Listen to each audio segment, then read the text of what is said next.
నమస్తే, welcome to Telugu one cinema. This is Diveshri. India వ్యాప్తంగా విశేష అభిమానుల్ని పొందిన వెబ్ సిరీస్లలో ది ఫ్యామిలీ మ్యాన్ సిరీస్ కూడా ఒకటి. ఇప్పటి వరకు 2 భాగాలు రిలీజ్ కాగా మూడో భాగం ప్రస్తుతం షూటింగ్ దశలో ఉంది. సమంత, ప్రియామణి, మనోజ్ బాజ్పేయి, షరీఫ్ హష్మి, అశ్లేష ఠాగూర్ ప్రధాన పాత్రలు పోషించారు. రాజ్ అండ్ డీకే ద్వయం దర్శకత్వం వహించింది.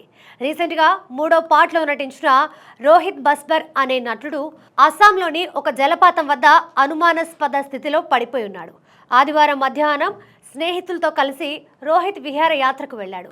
ఆ తర్వాత కుటుంబ సభ్యులు రోహిత్కి ఫోన్ చేస్తే ఫోన్ స్విచ్ ఆఫ్ అని వచ్చింది. దీంతో ఆందోళన చెందిన కుటుంబ సభ్యులు పోలీసులకు కంప్లైంట్ ఇచ్చారు. రంగంలోకి దిగిన పోలీసులు గాలింపు చర్యలు చేపట్టి అస్సాంలోని జలపాతం వద్ద రోహిత్ మృతదేహాన్ని గుర్తించారు. రోహిత్ తల, ముఖంతో పాటు మరికొన్ని చోట్ల గాయాలయ్యాయి. దీంతో ఎవరైనా హత్య చేసి చంపారా అనే కోణంలో పోలీసులు అనుమానిస్తున్నారు. పోలీసులతో కుటుంబ సభ్యులు మాట్లాడుతూ ఇటీవల రోహిత్ పార్కింగ్ విషయంలో 3 వ్యక్తులతో గొడవపడ్డాడని, వాళ్లే హత్య చేసి ఉండవచ్చనే అనుమానాన్ని వ్యక్తం చేస్తున్నారు.